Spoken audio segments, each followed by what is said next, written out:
Hey everybody, Sean here, Boosted Me on it, and this is the Type S 360 dash cam. It records inside and outside of your vehicle in full HD 360 degree, I guess, VR, virtual reality. Now this is available at Costco beginning in November, maybe October.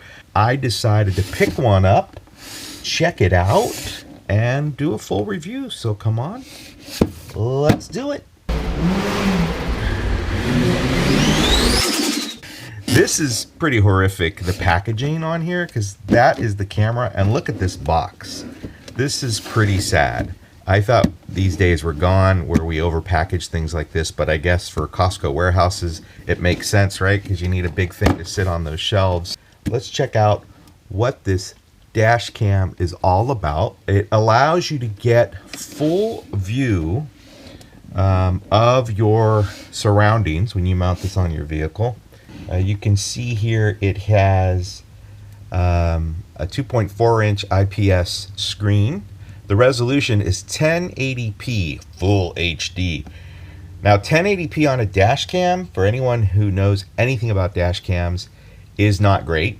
1080p is not usually enough to read license plates unless they're really close, but it is good enough to get, you know, the type of vehicle, the color, and of course capture exactly what happens. So it's not as if it's useless, but 1080p is limited in terms of reading fine detail like license plate numbers. Frequency 2.4 gigahertz, that's the Wi-Fi frequency. The operating voltage 12 volt. Makes sense. Operating temperature, which is interesting, 14 degrees Fahrenheit to 140 degrees Fahrenheit. Viewing angle, 210 degrees field of view. Cool thing is, it's a wide field of view. The bad thing is, it's a wide field of view, so everything in that field of view is distorted and small, so you'd have to zoom in. The image sensor, a measly 5 megapixel. So that means it's not capturing a ton of resolution. Signal range, this is the distance, I guess, that it has in terms of maybe the Wi-Fi at 9.84 feet, 3 meters. So we'll flip it over on the back. Right here it shows you your viewing modes. And you can see that starting at the top, you've got a normal 360 mode. It's got a normal 180. It's got a fisheye view. It's got a 360 VR virtual reality view through the app, so you can actually scan around. It's got a 2-in-1 view. It's got a 3-in-1 view, and it's got a 4-in-1 view. And it has seamless loop recording, night vision recording, G-sensor incident recording, GPS location data, time-lapse park and record mode. And there it's got a graphic kind of showing you how it does its thing.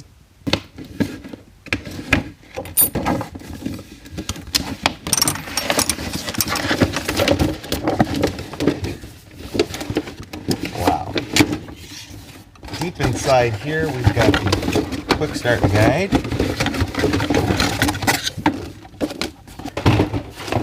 Alright, we got the accessories here, and in here is the camera. Look at that. Cool. Wow. So in terms of quality, initial impressions is that it's pretty decent. This feels solid. It's got, looks like actual metal buttons here on the side. The screen looks pretty good, no scratches.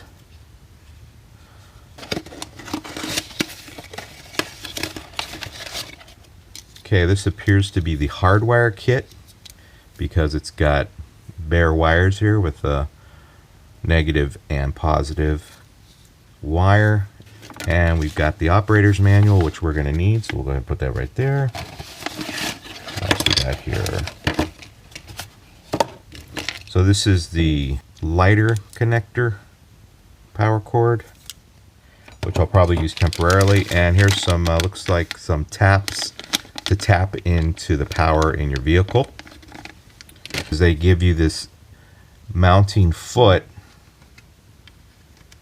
and it goes in like that, and they just give you some extra 3M adhesive. So we're ready to go ahead and boot this thing up. First thing I want to mention, if you haven't done it already, and it's hard to ignore, is take this quick start guide, which is more of like a quick start placemat or something. It's gigantic. What I would recommend is immediately download the app for this Type S dash cam. I'm gonna go ahead and load up the app on my smartphone, and I'm going to use that to configure the camera after I initially start it up. So that's what I would recommend. Just download the app for either your iPhone or your Android. So let's go ahead and fire up this Type S 360 VR dash cam. Okay, you get a little warning about something about the 12 volt. That was really quick. I didn't get to read it. So here's your date. So the way this camera works, these buttons here control all your functions on the screen, and you'll see this back arrow connects to this button. These up and down arrows, these two buttons here, looks like it's your cursor selection button, and then this button here appears to coincide with the check, so that's probably the selection button. So let me go ahead, and since this is a date, I think it's probably just one of these up or down buttons. We'll change the date. Let's see. There we go. 2020. So select that, and then select, and then month, day, year. That looks good to me, so I'm going to go ahead and select. Good. Now I've done the date and time. You on this system setting menu that it defaults you into when you start up the camera for the first time. It's got a format function to format the card, SD card. It comes with a 16 gigabyte SD card installed already. I'm going to assume it's already formatted, so I'm going to skip that.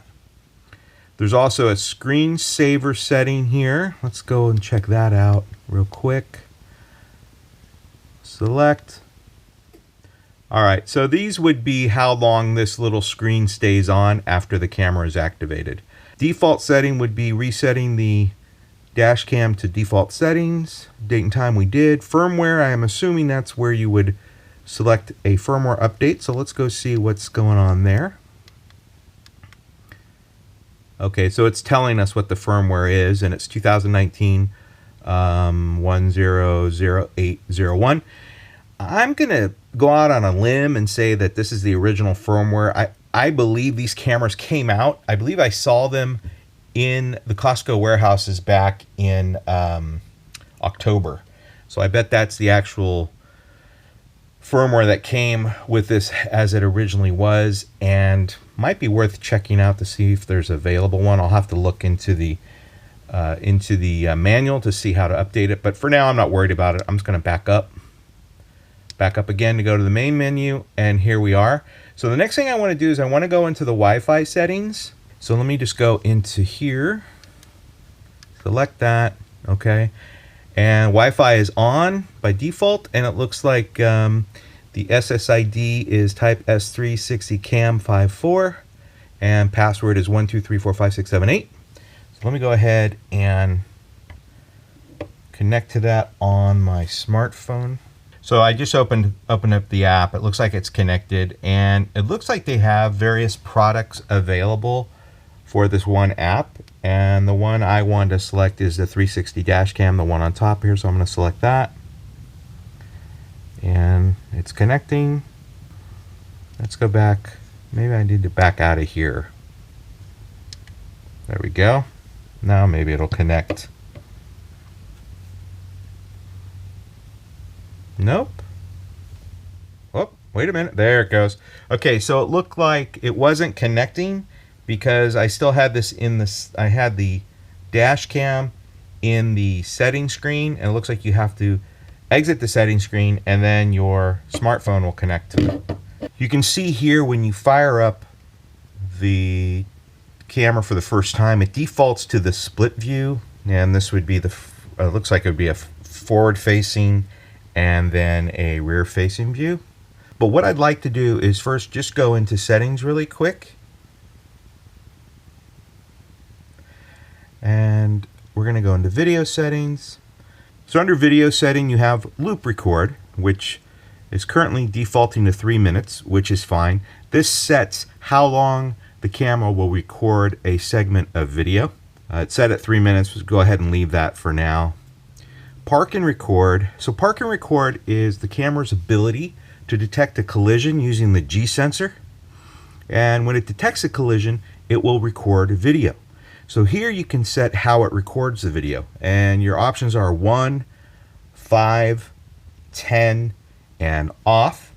And the way that works is 1 is a time-lapse capture of 1 frame per second, 5 is 5 frames per second, 10 is 10 frames per second, and off will default it to 30 frames per second, provided that your G sensor is on. If your G sensor is turned off, then park and record obviously doesn't work at all because it relies on G sensor to work. So the G sensor settings are the sensitivity, and they range from LV1 up to LV4. Looks like it defaults to LV3. You probably want to use the camera first. It really depends on your driving style. If the sensitivity is too high, you'll be activating G sensor all the time. It saves the video to a protected file, and so it can't get overridden. So what you want to do is be careful here and make sure that you don't have it too sensitive or too low. So everything here looks good to me, so I'm going to leave those settings. Going back, we're going to go to camera settings. Here you can set the resolution of the camera. It's set at the highest, which is 8 megapixel. I'm going to leave it there. You have your exposure compensation. Looks like it's set to a +1 exposure compensation. I'm going to set it to 0. There we go. So I set it to a 0 exposure compensation. Timestamp, you can turn it off. You can do date and time. You can do date only. So we'll just leave date and time on for that. Rotation. Now, rotation is the orientation of the camera. So in this default setting, it's down. In other words, the camera is designed to be facing down, but you could also rotate it and have it so the camera can be facing up. And what it does, it just spins the video so things aren't upside down. And then night mode. So night mode is a way of turning on the night vision, which makes the camera super sensitive to light and goes into like a black and white night vision mode. I just have it on auto. We'll see how that works. So that all looks good. Those are camera settings. System settings we've already covered, but it looks like the app does give you a way to upgrade the firmware to your camera, which is great. So I'll make sure I'll do that later. And then, oops, go back. Then change password. So that's all settings. So we have the Wi-Fi settings here. That just takes you into your phone's Wi-Fi settings. So this is your display mode. Currently it's in the 2 and 1, but you can set it to normal. And then right now the camera is set to normal recording. So that's what it looks like to your camera in normal mode. Go back into our display mode. You have normal 360, which is just a fixed 360 degree view. You can see that there. 360 virtual reality, or VR. So in this mode, you can actually use the app to scan around, or rotate around, I should say. So what this is giving you is a full 360 view from your dash cam. We have a fisheye view. So this gives you a full fisheye. Pretty cool. Then you have a 2-in-1 view, which is the default view. This is the 3-in-1 view. It looks like you've got a front facing and then left and right view on the 3-in-1. And you have a 4-in-1 view, which should give you front, rear, and both sides. There it is. So it looks like top left is your rear, top right is your front, bottom left is your left view, and bottom right is your right view. So let's take a look at the controls over here on the right. So this is the info overlay. So this will tell you what all the buttons will do. Pretty handy to have. This appears to be your mic on off, so this will mute the microphone on your camera. And then this appears to be the start record function. And then this is your camera mode. So now we are in still camera mode. And now we're back into video camera mode. And then this is your gallery. So this will show you what is stored on your SD card. And also you have an option to store things on your smartphone as well, which is pretty cool. And that's pretty much it. This will take you home to that main screen. So the next step is to go ahead and get this camera installed into the Boosted Miata and do some real world testing. Go out on the road, see how it performs, and show you the results. So let's go ahead and take a look at some of these video clips from the dash cam. This is a 180-degree view, forward facing. This is scaled 100% here. I'm going to scale it up here in a minute, but you can see the quality's pretty good at this resolution. But if you want to find some detail in this image, as I zoom in, you can see there just isn't enough resolution to get any kind of detail on that license plate ahead. Scale it up even more and you'll see that there's completely nothing there. So what I thought would be interesting is to compare this to my 4K dash cam, which I had running at the same time. So I have this very same shot on my 4K, and you can see here on the 4K dash cam the detail is amazing. Now the color's a little different. The 4K dash cam comes up a little blue, but the resolution is so much higher and the detail is so much better. As I zoom in here, you can make out the license plate very easily. At 200%, that license plate is very readable, and at 400%, it's amazing. So compare this to the 1080p shot and you can see the advantage of a 4K camera. Here in this 2-in-1 view, I'm struggling to adjust it so I get a good view over the hood forward facing and a good view in the cabin. So when I take it on the road, I adjust it even more and I settle on this view. I'm not really happy with the forward facing. There's a ton of dash. You can see the road ahead of me, which is important.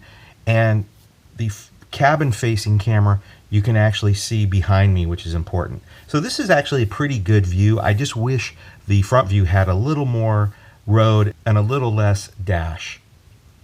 Now as I'm exiting the freeway here, I come to a busy four-way intersection, and this is where a view like this really shows you the value of this, because I can see what's going on in front of me. I got two cars passing in front of me. I've got a car on my right that's crossing before me. I got another car coming up on my right. I got a car coming up directly behind me, and I can see it all. So if there was an incident at that intersection, I would have all views covered. Here's the 3-in-1 view. Again, this has another challenge. While I can get the forward facing to look good, the left side and right side views on the bottom, I'm just getting all of my dash, and that doesn't do me any good. Now I can see stuff going on, like vehicles on my left and right, but this is really designed so you can actually see the driver and see the passenger seats. But because the camera is so forward on my windshield, I'm unable to really get a good view. And the same story for the 4-in-1 view. I can get a view in the cabin, I can get a view forward facing, but my left and right views on the bottom here, not very good. Okay for traffic outside, but not good to see the driver or to see the passenger. I just wish the camera had a little more flexibility in its adjustment. Here's the panoramic view. This is the same view that's used for the virtual reality. This is a pretty good view. Again, it's the 2-in-1 view really, but it's made into one long panoramic image. I like this view a lot. I could see this being really handy. And here's the fisheye view. And fisheye view is a fisheye view. It is what it is. It's not something I don't think I would ever use this view, although it could be handy in some situations, but it's really not practical. So here we have some night shots. You can see this forward-facing view. I can get good colors at the intersections. I can see the color of the signals, which is important. But as we get out of the streetlights and down the road, which is headlights, it goes really dark. Here we're coming up to an uncontrolled intersection on the freeway. It's lit by 2 street lamps. Pretty good detail here. If there was someone in that crosswalk, we would definitely be able to see them. I think the exposure could probably be opened up a little bit, probably adjust the camera for better night vision. And then as we head down the road and we lose all the street lights, it goes very dark. And here, inside the cabin with the 2-in-1 view, the bottom is lit by the infrared lights on the camera itself, and it looks pretty good. You don't have much color, but you do have good visibility, good detail there. So this is actually a pretty good view. This is a view I could see Lyft and Uber drivers using a lot. So here's a file list that the camera's created.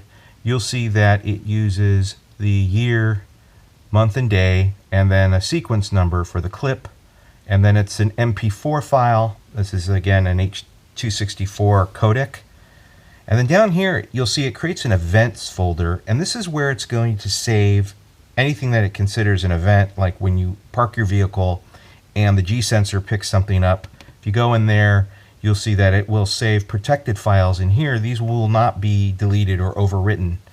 And you'll also notice that it will append a P to that file to let you know that this was a file that was created while you were in park mode, which is pretty cool.